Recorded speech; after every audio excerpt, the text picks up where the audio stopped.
Hello friends, स्वागत है आपका आपके अपने ही चैनल मजोक ऑटो टेक पे। आज की वीडियो का हमारा टॉपिक है टाटा BS6 टर्बोट्रॉन 5 लीटर इंजन में।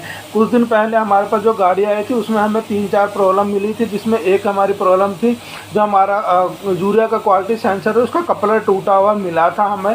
बट धूल मिट्टी की वजह से उसका वायर टूट गया था, वायरिंग का कपलर टूट गया था, उसको हमने रिपेयर कराए। दूसरा हमने ETV वाल को खोल के चेक किया तो उसके भी कोड आ रहे थे हमारे पास। जब हमने ETV वाल को खोल के देखा है तो उसमें से जो गरारी होती है वो हमें टूटी हुई मिली है। तीसरा, जब हमने इसका ATS यानी सलेंसर खोला था तो आप लोगों ने वीडियो में देखा होगा वो बहुत ही ज़्यादा डैमेज था। तो हमें ETV वाल और सलेंसर नया डालना था, जो हमारे पास था नहीं, तो हमने ऑर्डर लगवाया था, वो अब हमारे पास आया। तो आज हम उसी के पार्ट 2 में बात करते हैं कि उसमें हमने जब ये सारा सिस्टम नया डाला है और हमने क्या क्या टेस्ट करे हैं और रीजनेशन हमारा कंप्लीट हुआ या नहीं हुआ है। और इसी के टॉपिक के ऊपर आज हमारा जो वीडियो है जिसका शीर्षक होगा पार्ट 2। तो चलिए वीडियो को स्टार्ट करते हैं। आगे बढ़ने से पहले फ्रेंड, हमारे यूट्यूब का एक और चैनल है जिसका नाम है मजोका टेक। उस चैनल पे हम यूट्यूब संबंधी टिप्स के ऊपर वीडियो डालते हैं। आप सभी से रिक्वेस्ट है कि उस चैनल का हमारा सपोर्ट कीजिए। हम कितनी मेहनत से आपके लिए बहुत ही अच्छी जानकारी वाली वीडियो बनाते हैं, उसके बदले में हम आपसे कुछ भी नहीं चाहते हैं, सिर्फ लाइक चाहते हैं और कमेंट चाहते हैं। और आप हमारा थोड़ा सा सपोर्ट कीजिए, हमारे उस चैनल को आगे बढ़ाने में हमारी हेल्प कीजिए। तो जल्दी से जाइए उस हमारे चैनल पे मजोका टैग पे, वहाँ पर उस चैनल को सब्सक्राइब कीजिए और वीडियो देख के हमारे वॉच टाइम कंप्लीट करवाने में हमारी हेल्प कीजिए। अगर आप से वो चैनल सर्च नहीं हो पा रहा है मजोका टैग के नाम से, तो हम इस वीडियो के एंड स्क्रीन में उसका लिंक दे देंगे। तो प्लीज़ फ्रेंड वहाँ जाके चैनल को हमारे सपोर्ट ज़रूर कीजिएगा। तो चलिए वीडियो को हम आगे बढ़ाते हैं। यह हमारा जो क्वालिटी सेंसर था उसके अंदर हमने देखी ये वायर को सोल्डिंग कर दिया है और अब हम इसे लगवाते हैं। जिस प्रकार से कपलर इसमें बैठता है उसी प्रकार से हम एक एक वायर को कपलर में से काटेंगे और उसको जॉइन करते चले जाएंगे और इसे कसते हैं और उसके बाद हम फिर आगे का जो काम है वो करेंगे। सॉकेट काटा, एक तार जो हमारी ये टूटी हुई थी जिसकी वजह से हमने यहाँ पर ये सोल्डिंग किया है। तो अगर अपन देखेंगे तो ये सॉकेट इस प्रकार लगता है और हमने एक एक वायर के इसी के हिसाब से ही कि यहाँ पर हमारा प्लस का आएगा, जो दोनों कैन वायर है और ये अर्थ का हो गया। हमने इस प्रकार से इसको देख के कनेक्शन कर दिया। अब इनमें टेप कर देते हैं। कंप्लीट जो ETV वाल मंगवाया था वो हमने कंप्लीट कस दिया। आप देखिए ये नया ही है और इसके कनेक्शन हमने कर दिए हैं। और उसके बाद सबसे पहले हम इसी का ही वो जो टेस्ट होता है ETV वाल का टेस्ट होता है, हम वही देखेंगे कि हाँ ये हमारा प्रॉपर अब काम कर रहा है या नहीं कर रहा है। जैसे पिछली वीडियो में हमने देखा था इसके अंदर की जो गरारी होती है वो जो यहाँ पर बड़ी वाली गरारी होती है वो टूटी हुई थी, तो इसलिए हमें ये नया डालना पड़ा है। तो ये भी हमने कस दिया है। और चलिए हम सलेंसर पे भी एक बार नज़र मारते हैं। ये हमने सलेंसर भी नया कस दिया है। आप देख लीजिए पूरा नया ही है ये। तो ये हमने सलेंसर कंप्लीट जैसा ही नया आया था, हमने कोई खोला नहीं है और इसको हमने प्रॉपर ऐसे की ऐसे फिट कर दिया है।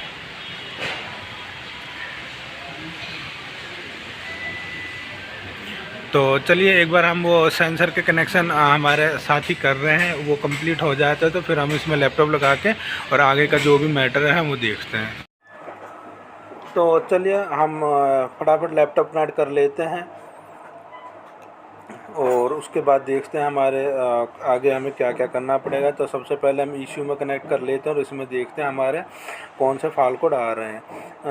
ये फ्लैशिंग के लिए बोल रहा है, अभी फ्लैशिंग कर रहे हैं। चलिए छोड़िए, पहले जो हम अपना काम कर रहे हैं वो करते हैं। फ्लैशिंग हम लास्ट में कर देंगे इसका।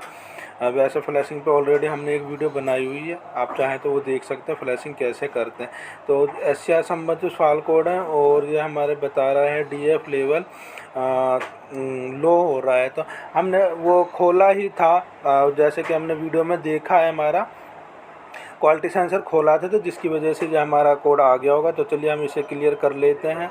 ये SCR फाल्ट कोड आ रहा है तो कोई बात नहीं, ये तो हमें DCU में जाके हमें इसे हटाना पड़ेगा, तभी ये जाएगा। तो हम इसमें से निकलते हैं बाहर और DCU में लैपटॉप को कनेक्ट कर लेते हैं और उसमें भी हमें एक बार फाल्ट कोड क्लियर करने पड़ेंगे। ये DCU को भी कैलिब्रेशन करने के लिए कह रहा है, तो चलिए इसे भी हम करेंगे बाद में। अगर आपको चाहिए तो हम इसके ऊपर और अलग से एक वीडियो बना देंगे कि कैलिब्रेशन इसमें फ्लैशिंग कैसे करते हैं। तो DF लेवल सेंसर शॉर्ट तो ये तो इसीलिए आए होंगे क्योंकि हमने क्वालिटी सेंसर खोला हुआ था, तो जिसकी वजह से ये हमारे फाल्ट कोड आ गए होंगे। तो इन्हें तो हम चलिए क्लियर कर लेते हैं और उसके बाद हम देखते हैं कि हमारा जो हम ETV वाल हमने नया डाला था उसका भी टेस्ट कर लेते हैं कि अब हमारा ETV वाल का कोई कोड तो नहीं आ रहा है। तो एक बार हम ये कोड देख लेते हैं। ठीक है, अभी हमारा कोई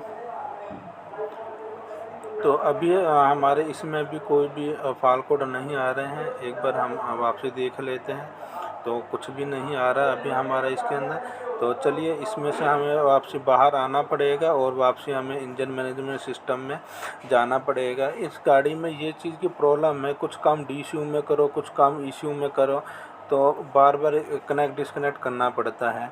तो हम एक बार ECU में चलते हैं और यहाँ पर देख लेते हैं हमारा कोई फाल्ट कोड है या नहीं है।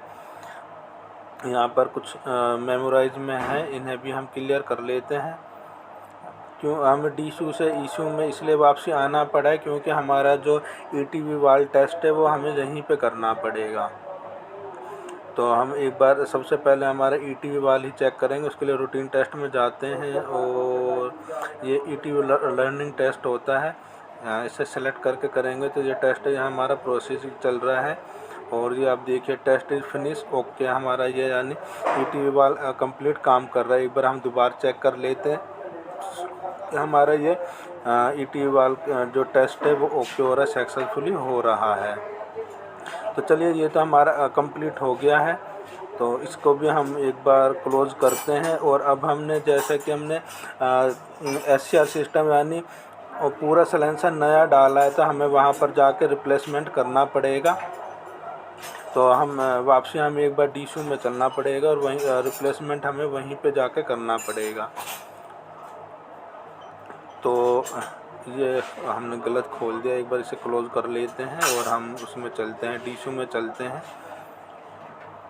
और हमारे रिप्लेसमेंट सिस्टम में जाएंगे और देखते हैं जो हमने टेस्ट किया था जहाँ पर कोई फाल्ट कोड तो नहीं आया है उसका। तो चलिए रिप्लेसमेंट में चलते हैं।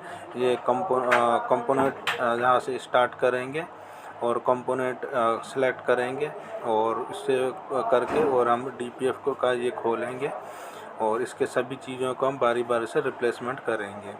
ये पहला हम इसे हम जो फ़िल्टर होता है जिसे DPF कहते हैं उसे हमने रिप्लेसमेंट सक्सेसफुली हो गया और सूट की वैल्यू जो है उसे भी हम रीसेट करेंगे और थोड़ी देर वेट करेंगे कि हमारा ये जो है सक्सेसफुली रिप्लेसमेंट हो जाए। तो चलिए ये भी हो गया। अब हम इसमें से बारी बारी सारी चीज़ें ही रिप्लेसमेंट कर लेंगे क्योंकि हमने पूरा SCR सिस्टम डाला है, पूरा का पूरा साइलेंसर कंप्लीट डाला है, तो हमें ये सारी चीज़ें ही रिप्लेसमेंट करनी पड़ेंगी कि ECU में ये फीड करना पड़ेगा कि हमने ये चीज़ों को रिप्लेसमेंट किया है। तो ये लास्ट DPF है, हम इसे भी रिप्लेसमेंट कर लेते हैं और उसके बाद हम और कुछ चीज़ तो नहीं बची है नहीं। उसके बाद हमने तो पूरा डाला है तो उसमें SCR भी आता है तो हम इसे भी रिप्लेसमेंट करेंगे। इसके अंदर नॉक सेंसर नहीं ये डाला है, ये नहीं डाला है। हाँ ये SCR कैटलिस्ट तो हमने डाला है, साइलेंसर के साथ में ही आता है ये, तो इसे भी हम रिप्लेसमेंट कर लेंगे। तो ये भी हमारा कंप्लीट सक्सेसफुली हो गया है। तो अब हम देख लेते हैं हमारा कोड जो क्या है। ECU में जो मेमोरी में फीड था हाई सूट का वो फाल्ट कोड तो आएगा ही, अब हमें रीजनरेशन करवाना पड़ेगा।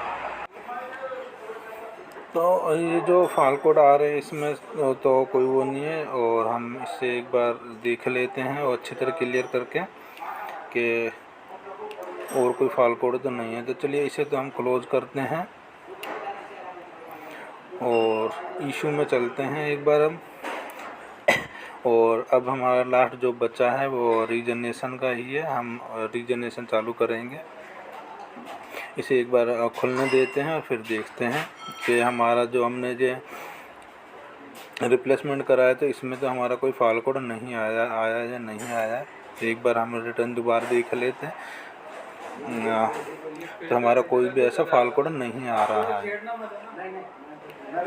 तो चलिए अब हम सब कुछ कर लिया है, डाटा खोल लेते हैं हम एक बार क्लच का, ब्रेक का। और जैसे कि गाड़ी हमारी 2-3 दिन से खड़ी थी तो गाड़ी इस टाइम होगी भी ठंडी, तो हमें गाड़ी भी थोड़ा सा गर्म करना पड़ेगा। तो हम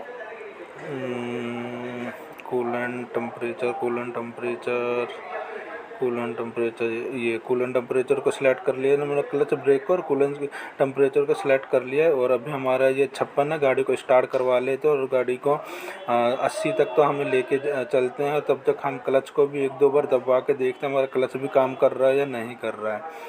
तो क्लच तो हमारा 1-2 बार हम दबवा रहे हैं तो क्लच काम नहीं कर रहा है हमारा। तो हमें एक बार ये भी देखना पड़ेगा कि हमारा जो क्लच का स्विच है उसकी भी हमें एडजस्टमेंट करनी पड़ेगी। और ब्रेक का अगर देखें तो हमारा ब्रेक का काम कर रहा है। तो चलिए हम टेम्परेचर को बढ़ने देते हैं, 80-85 पे लेके चलते हैं और फिर हम क्लच का भी जो स्विच की एडजस्टमेंट है वो करेंगे और उसके बाद हम रीजनेशन करवाएंगे। तो एक रीजनेशन नहीं होने का हमारा ये भी रीज़न है कि हमारा ये जो क्लच का है ये काम करना चाहिए। अगर हमारा ये ऑटो रनिंग गाड़ी में भी अगर नहीं होगा तो भी हमारा रीजनेशन नहीं होगा। तो हमारा जो टेम्परेचर है वो तो 86 पे चला गया। हमने कुछ देर के लिए वीडियो को पुश कर दिया था जो 56 से, इसलिए डायरेक्ट 86 दिखाने लग गया ये। तो क्लच का जो हमने एडजस्टमेंट कर लिया, तो अब देखिए हमारा क्लच भी इंगेज डिसंगेज हो रहा है और दोनों प्रॉपर हमारे काम करने लग गए हैं। तो ये क्लच हमने दबवा दिया और क्लच को जब छुड़वाएंगे तो हमारा ये प्रॉपर हो रहा है। तो ठीक है, हमारी ये तीनों चीज़ें एकदम प्रॉपर हो गई हैं। अब हम चलते हैं रीजनेशन करवाते हैं। तो जो डाटा को तो हम एक बार स्टॉप करते हैं और रूटीन टेस्ट खोल लेते हैं और रीजनेशन की जो प्रक्रिया है उसे चालू। तो ये हमारा जो टेस्ट है ये चालू हो चुका है, आप देख सकते हैं। और अब हम इसे होने देते हैं, उसके बाद देखते हैं हमारी गाड़ी की क्या पोजीशन रहती है। तो वैसे तो हमारा ये कंप्लीट हो जाएगा क्योंकि हमने सब कुछ चीज़ें ही नई डाल रखी हैं। तो रीजनेशन तो एक बार हमें करना ही पड़ेगा क्योंकि तब तक हमारे वो फाल्ट कोड इनएक्टिव नहीं होंगे। तो रीजनेशन कंप्लीट होने देते हैं। तो फ्रेंड, जैसा कि आपने पार्ट 1 में देखा था, हमारा जो सलेंसर था वो पूरा जब उसे हमें बखेरा था तो वो पूरा टूटा हुआ था। जो उसकी जगह हमने नया डाला है। हमारा जो ईटी वाल्व था उसकी भी गरारी टूट गई थी और हमारा जो क्वालिटी सेंसर है उसका भी वायर टूटा हुआ था। तो तीनों को हमने क्वालिटी सेंसर को तो रिपेयर करा, दोनों चीज़ों को हमने नया डाल के रीजनेशन करवाया है। और रीजनेशन तो हमारे सक्सेसफुली होना ही था क्योंकि SCR जो हमारा सलेंसर था वो तो नया ही डला हुआ है और ET वाल्व भी हमने नया डाल दिया है। तो गाड़ी को हमने रीजनेशन कंप्लीट करके 10-15 किलोमीटर की गाड़ी की ट्राई भी ली है। गाड़ी हमारी ओके हो गई है। इसमें हमने एक चीज़ और भी डाली है, जो यूरिया का इंजेक्टर होता है हमने वो भी नया डाला था जिसमें। और हमें बहुत से हमारे व्यूवर्स ने ये भी कहा था कि जो ये 5 लीटर इंजन होता है इसमें जो यूरिया का इंजेक्टर का डोजिंग का होता है वो कैसे होता है। तो हमने उसके ऊपर भी वीडियो बनाई है, उसे हमने इस वीडियो में इंक्लूड नहीं करा है क्योंकि हमारी जो वीडियो बहुत ज़्यादा लंबी हो रही थी। तो इसलिए हमने उसके लिए एक अलग वीडियो बनाई है कि जो 5 लीटर इंजन के अंदर जो ओवरराइड टेस्ट कैसे करते हैं। तो अगली नेक्स्ट वीडियो आपको वही देखने को मिलेगी कि 5 लीटर इंजन के अंदर जो यूरिया का इंजेक्टर होता है उसमें हम ओवरराइड टेस्ट कैसे करते हैं। तो वो वीडियो देखना ना भूलें। तो आज की वीडियो के लिए बस इतना ही। उम्मीद करता हूँ आपको वीडियो पसंद आई होगी। अगर वीडियो पसंद आए तो वीडियो को लाइक कीजिए, शेयर कीजिए। अगर आप चैनल पर नए हैं तो चैनल को सब्सक्राइब जरूर कर दीजिए क्योंकि हम इसी प्रकार के वीडियो बनाते रहते हैं। मिलते हैं नेक्स्ट वीडियो में 5 लीटर इंजन के यूरिया ओवरराइड टेस्ट की वीडियो में।